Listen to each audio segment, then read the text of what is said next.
Throughout 2024, I will be challenging myself by limiting my options. Essentially doing away with the bag full of zoom lenses in exchange for one prime lens and maybe even losing the camera bag altogether. In theory, by removing the decision making process of selecting a lens and focal length, this should allow me to focus on the creative decisions, such as composition, visual weight and shutter speed.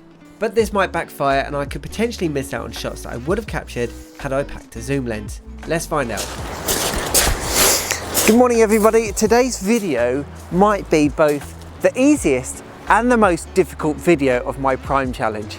And that's because today's video and photography is shot on one lens, and that is a 16mm.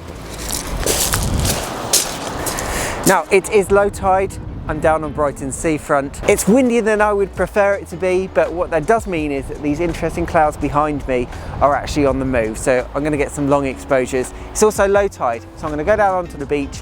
The sand reveals itself at low tide in Brighton, and I'm hopefully going to get some lovely foreground interest.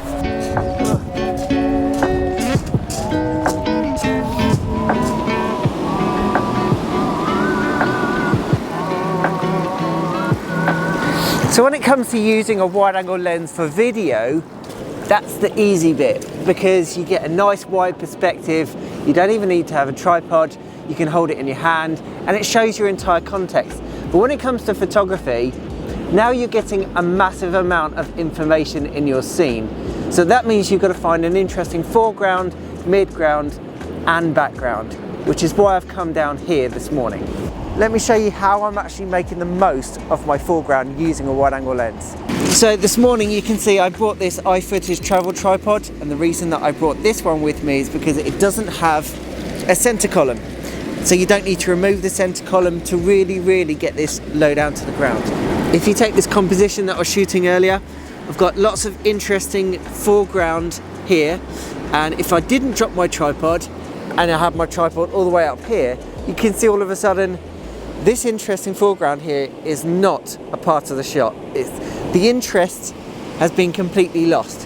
Whereas if you bring a tripod that can get down nice and low, now all of a sudden this is working. So remember, when you're using a wide-angle lens, everything is magnified, emphasized, everything is wide and epic. But that means that large things in the foreground become smaller, so you have to get even closer. This has just revealed itself. This looks interesting. Look at these details in the sand here. I love photographing this as a foreground. Let me get the tripod.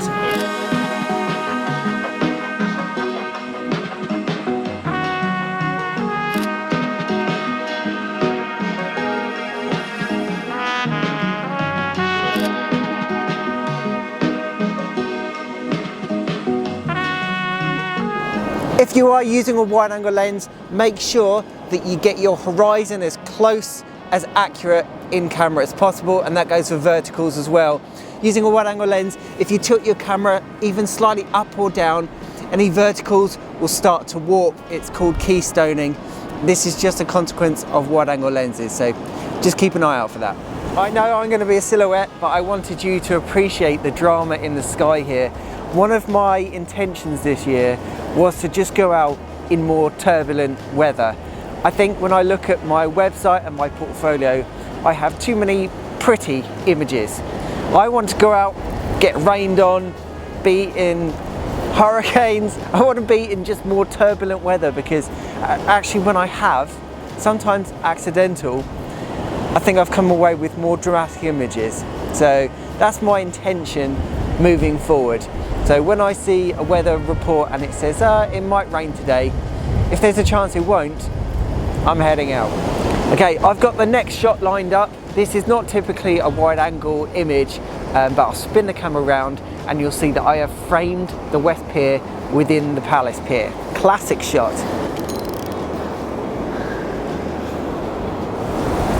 Oh, I'm a bit of a sucker for long exposures. However, I will need to take some non-long exposures just in case I prefer those, because some of the clouds, they're on the go. I'm only getting a 5-second exposure, and sometimes the clouds moving a little bit just aesthetically doesn't do it for me. So I either prefer dragging clouds or not at all.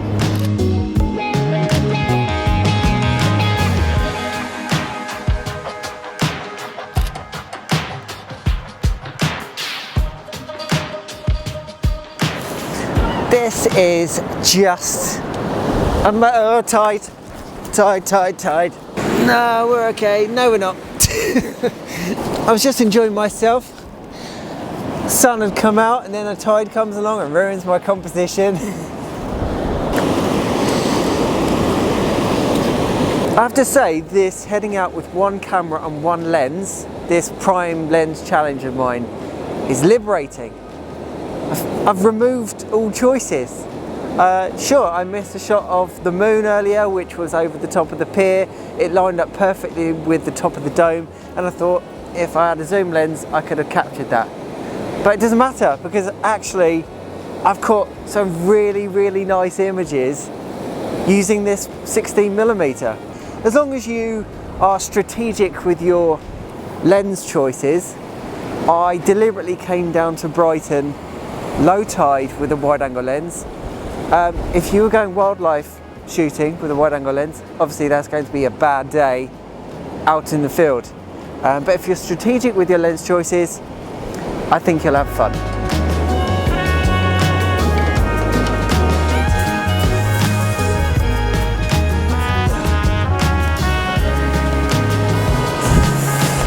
I won't attempt to go all the way to the West Pier. It's probably half a mile from here and it's not mega low tide today. And because it's really, really windy, actually the tide's further in than I would really want it to be. Because we've got loads of awesome looking clouds behind the Palace Pier now, I'm just going to sit it out, wait for the sun to just poke through some clouds, and then hopefully I could get a nice sun star or something behind the pier. Now here's one of the things that I find interesting about wide angle lenses. Most people just getting into photography, myself included, they buy a camera, maybe it comes with a kit lens if they, completely new to photography. And then the next lens that they purchase is a wide angle lens. That's exactly what I did. I think I got, because I had a crop sensor camera, a 300D. Do you remember those days? I had a 10 to 20mm, which is kind of 16 to 35 equivalent. And I was just completely sucked in to how much of a scene I could capture on my camera. I thought it was absolutely incredible. And I used to buy a lot of photography magazines, and I'm talking about 10 or 15 years ago. And I was inspired by other landscape. Oh, sun's coming out. That's my sun star opportunity. I'm not ready for it yet. I would look through these magazines and see some epic landscapes, mountains, rivers, all of the drama. And when you get a wide angle lens for the first time, you can kind of go to these honeypot locations and you think, great. Not because they're easy, because people have put in a lot of time and effort finding those awesome locations that have that interesting foreground, midground and background. But for example, if you live in Brighton, then I've already photographed those honeypot locations. And then after that, you start to use the wide angle lens less, because actually it's a very, very difficult lens to use because you've got to have the right scene. I'll link to it if I can find it at the end of this video. About a year ago, I watched a video by Maz Peters Everson. He talked about how wide angle lenses are actually very difficult, and that was an epiphany moment for me, because I just thought, I wonder why I use my wide angle lens less and less nowadays. And that's because I don't know which scenes to capture with it. It's a lot more difficult. Whereas if you've got a 100 to 400, you can kind of create scenes by zooming in. So if I were to summarize wide angle lenses, a very useful tool, but for a specific purpose. Right, sun's coming out, sun star time.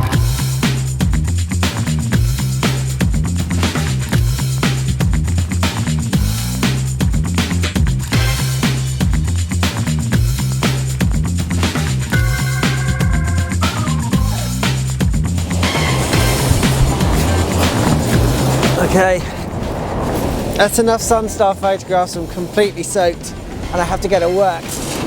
Hopefully you've enjoyed this part one of my prime lens challenge. Obviously I've got more to come, different lenses, different situations, but the challenge is always the same. I've got to both film and photograph everything with one camera and one lens. Okay, if you've enjoyed this video, then consider watching this video next. It's also about Brighton seafront. It took me 5 years to make. Enjoy. Right, see you next time. Bye.